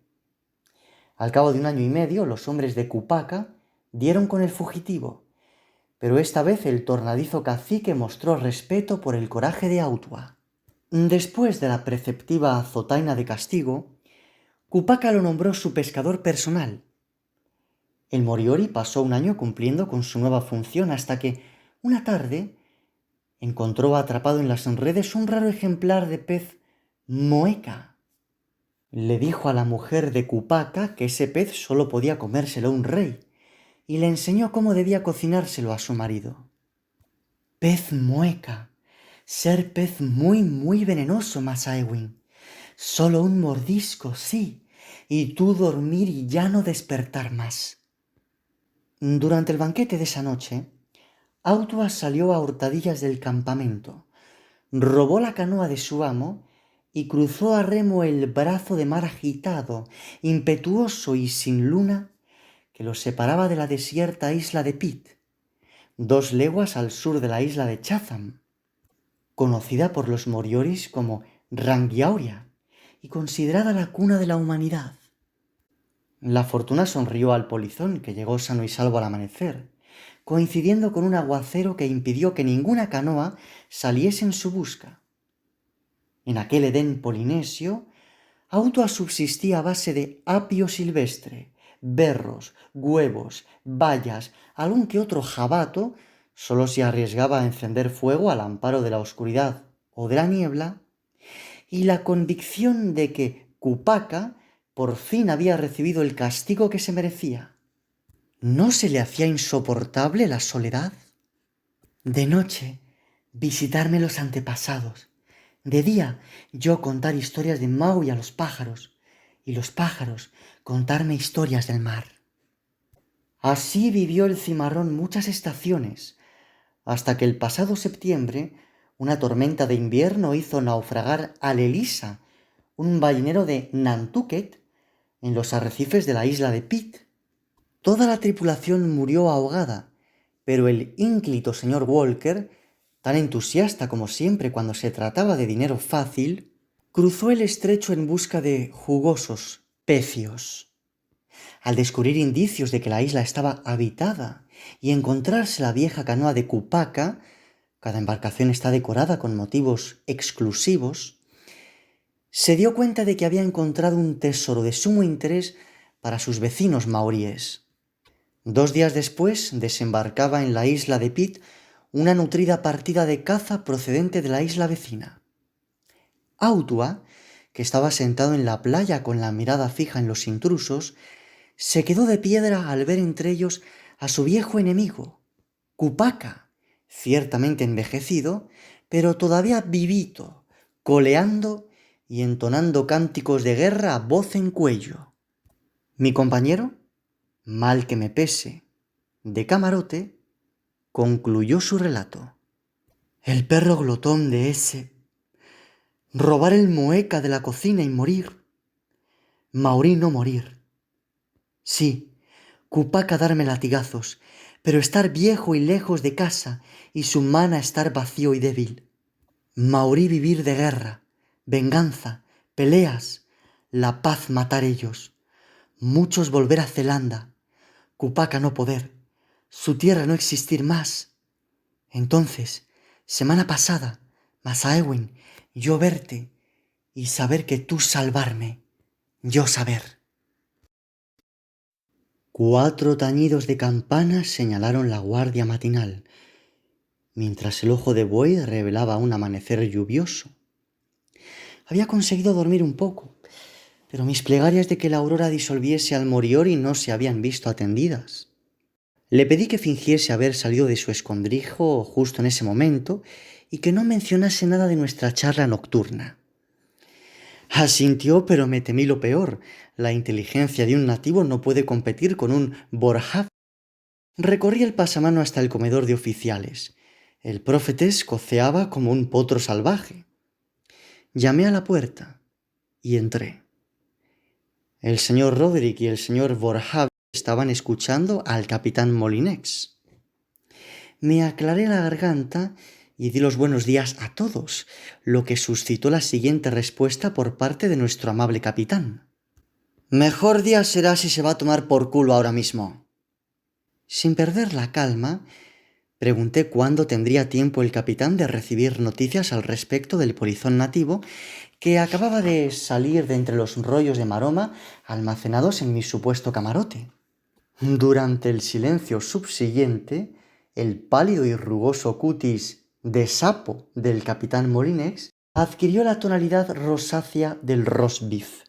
Antes de que desencadenase su furia, añadí que el polizón afirmaba ser un marinero competente y que suplicaba se le permitiese pagarse el pasaje con su trabajo. El señor Borjavi le ganó por la mano al capitán a la hora de formular las previsibles acusaciones y exclamó: «En los mercantes holandeses los cómplices corren la misma suerte que los polizones».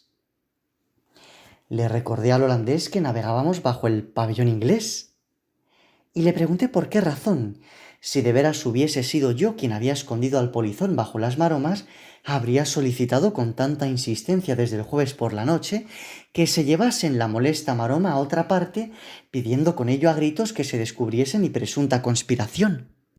Esa diana me envalentonó y le aseguré al capitán Molinex que el polizón, hombre bautizado, se había visto obligado a recurrir a este extremo para evitar que su amo, un maorí que había jurado comerle el hígado, le he añadido un poco de pimienta a la versión del Moriori, dirigiese su ira demoníaca contra su persona.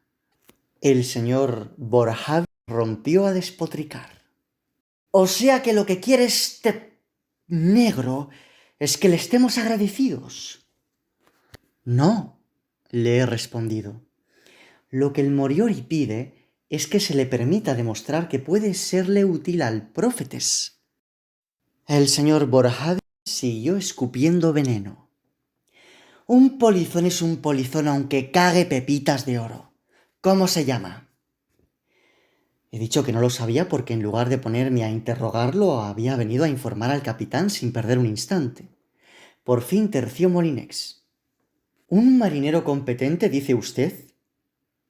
La posibilidad de disponer de valiosa mano de obra sin tener que soltar un céntavo pareció aplacar su furia. ¿Un nativo? ¿Y dónde hizo sus primeras armas?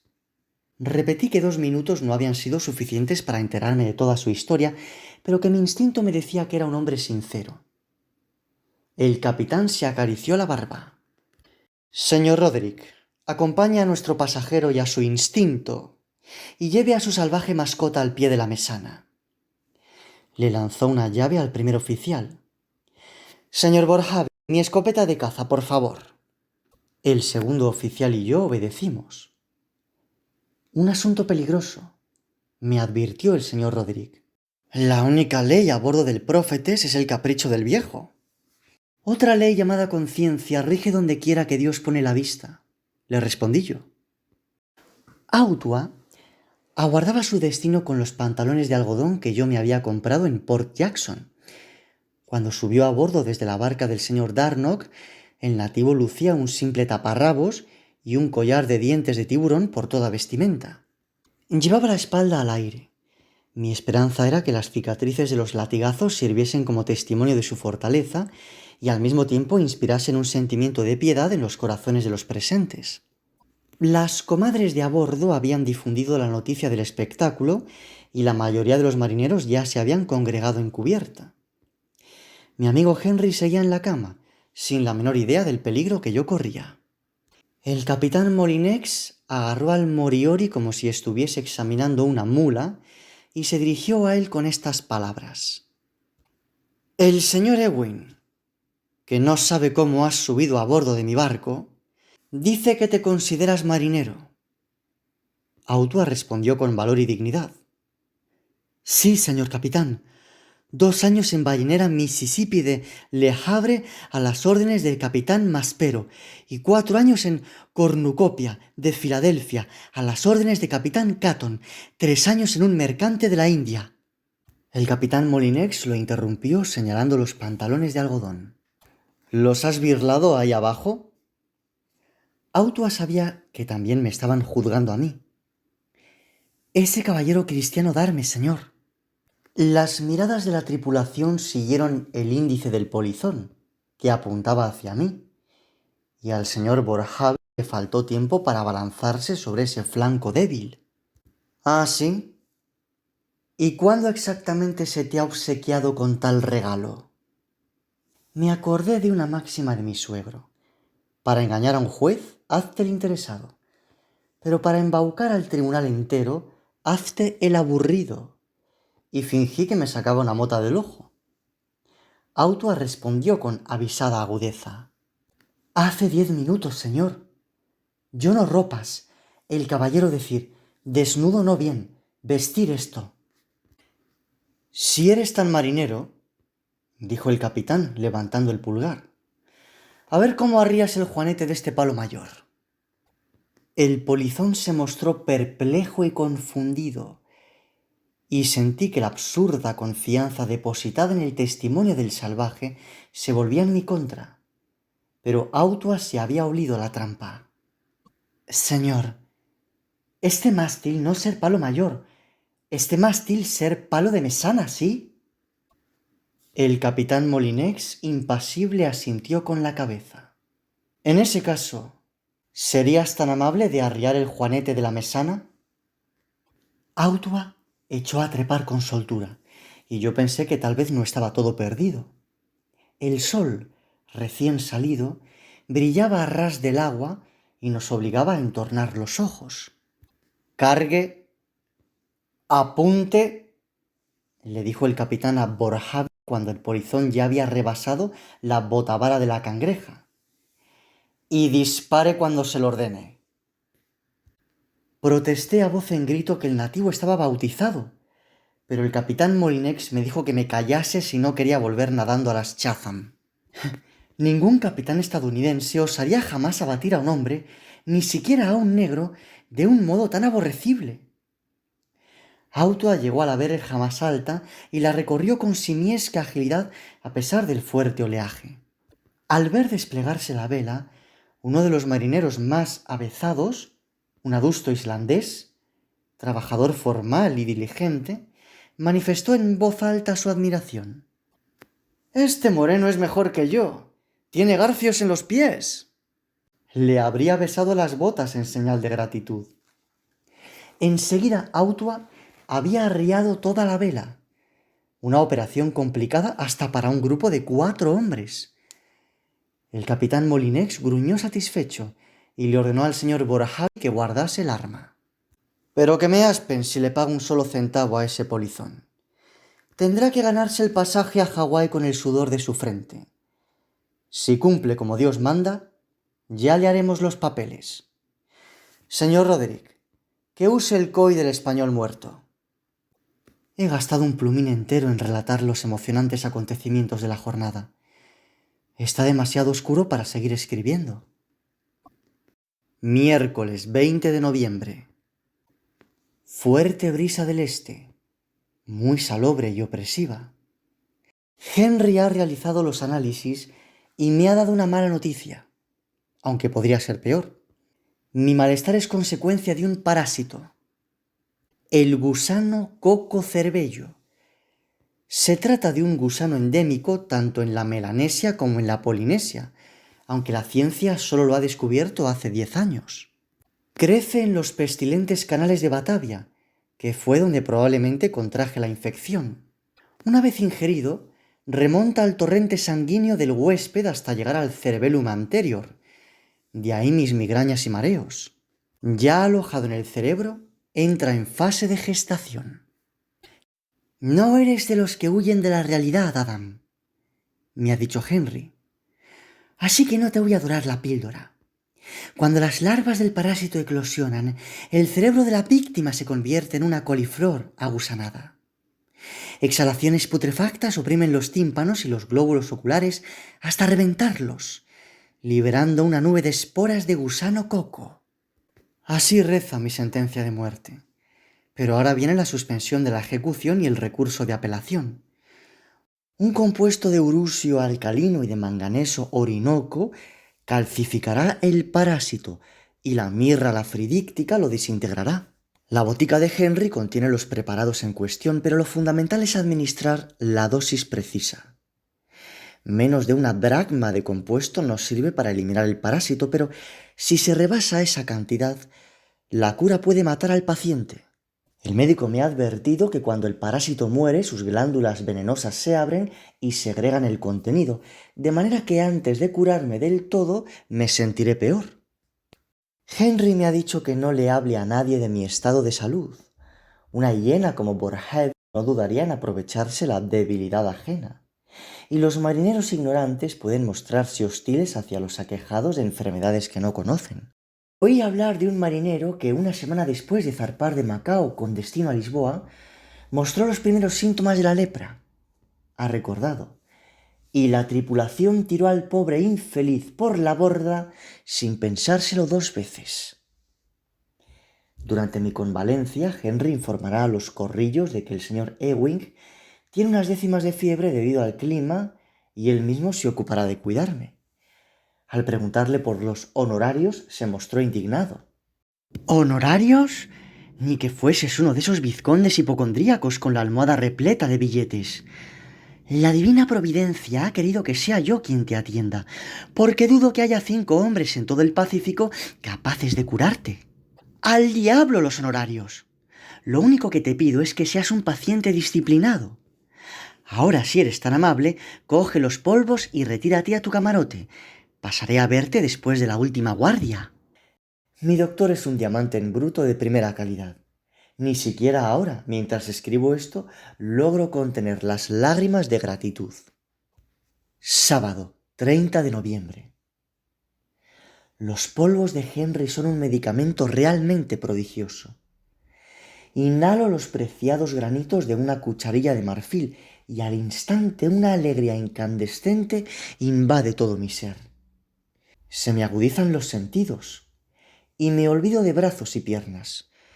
El parásito todavía se retuerce por las noches como si fuese el dedito de un bebé, provocándome espasmos de dolor agudo mientras pesadillas obscenas y monstruosas me infestan el sueño. Buena señal, me consuela Henry. Eso significa que el gusano está reaccionando a nuestra vermicida y busca refugio en los recovecos de los conductos cerebrales donde se originan las visiones. Pero el gusano coco se esconde en vano, mi querido Adam. Vamos a sacarlo de su escondrijo. Lunes 2 de diciembre. De día mi ataúd es un horno, y el sudor empapa hasta las páginas de este diario. El sol tropical crece y satura el cielo del mediodía. Los hombres trabajan medio desnudos, con los torsos ennegrecidos por el sol y las cabezas cubiertas con sombreros de paja. La tablazón rezuma alquitrán hirviente que se adhiere a las suelas. De repente se desatan aguaceros, pero no tardan en escampar igual de rápido y la cubierta se seca visto y no visto. En el veleidoso mar titilan carabelas portuguesas, los peces voladores hechizan a quienes los contemplan y las sombras color ocre de los peces martillo giran alrededor del prófetes. Hace poco he pisado un calamar que había saltado por encima de la borda. Los ojos y la boca me han recordado a mi suegro. La aguada que hicimos en la isla de Chatham ya está salobre, y si no la aderezo con una gota de coñac se me revela el estómago. Cuando no estoy jugando al ajedrez en el camarote de Henry o en el comedor, reposo en mi ataúd hasta que Homero me hace conciliar un sueño rebosante de bajeles atenienses. Ayer vino a verme Autua para darme las gracias por haberle salvado la vida. Dijo que estaba en deuda conmigo, desde luego, hasta el día en que tuviese que salvarme la vida él a mí. Ojalá nunca suceda tal cosa. Le pregunté qué le parecían sus nuevas obligaciones como marinero. Mejor que ser esclavo de Cupaca, Massa Ewing. De todas maneras, al percibir mi temor de que alguien pudiese vernos charlar y se lo contase al capitán Molinex, el Moriori volvió al castillo de proa y desde entonces no ha venido más a verme. Como me advirtió Henry, una cosa es echarle un hueso a un negro y otra muy diferente es tener que adoptarlo de por vida. La amistad interracial, Ewing, nunca debe ir más allá del cariño que existe entre un sabueso fiel y su amo. Todas las noches, el doctor y yo damos un paseo por cubierta antes de acostarnos. Es un placer respirar el aire fresco. La vista se pierde por los fosforescentes senderos marinos y por los grandes ríos de estrellas que surcan el cielo. Anoche todos los marineros estaban en la cubierta de proa trenzando cáñamo para maromas a la luz de los fanales, y parecía haberse levantado la prohibición que normalmente nos veta a los supernumerarios el acceso a esa parte del barco. A raíz del caso Autua, el desprecio de que era objeto el señor Mingafina ha remitido, así como el propio epíteto. Pingajo cantó 10 versos sobre los burdeles del mundo, lo bastante obscenos para espantar al más procaz de los sátiros. Henry, sin que nadie se lo pidiese, se arrancó con un 11º ripio, dedicado a María Hirsuta de Calcuta, que añadió más leña al fuego. A continuación, todos pidieron a Rafael que cantase algo. El muchacho se sentó en el bauprés y entonó estos versos con voz desafinada, pero sincera. Oh, Senandoa, qué ganas de verte. Hurra, mi río impetuoso y fuerte. Oh, Senandoa, no te puedo engañar. Los dos cruzamos el gran Missouri. Oh, Senandoa, amo a tu hija, como amo las tierras allende el mar. Navega libre el barco, sopla el viento, velas henchidas, cabos tensos. Missouri, qué gran río, cazaremos la escota hasta que tiemble la gavia. Oh, Senandoa, jamás te abandonaré. Hasta que me llegue la muerte, siempre te amaré. El silencio de una tripulación de rudos marineros es mayor alabanza que cualquier elogio erudito. ¿Cómo es que Rafael, australiano de nacimiento, se sabía de memoria una canción americana? No sabía que fuese cosa de yanquis, respondió con timidez. Me la enseñó mi madre antes de morir y se me quedó grabada. Es lo único que me resta de ella. Retomó la faena con extraña brusquedad.